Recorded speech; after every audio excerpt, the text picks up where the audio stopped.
आणखी एक महत्त्वाची बातमी आपण पाहतोय। मुंबईत मोठ्या प्रमाणात वोट जिहाद सुरू असल्याचं आशिष शेलार यांनी म्हटलंय। उद्धव ठाकरे वोट जिहादचे आका असल्याचं देखील आशिष शेलार यांनी टीका केलेली आहे।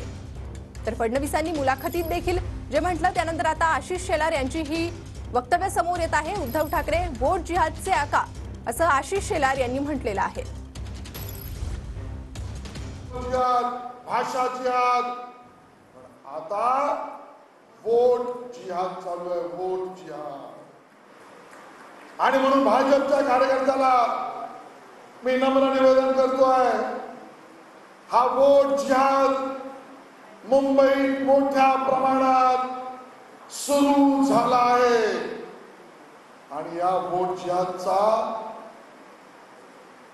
प्रमुख म्होरक्या, या वोट जिहादचा आका कोण असेल तर ते उद्धवजी ठाकरे आहेत, उद्धवजी ठाकरे।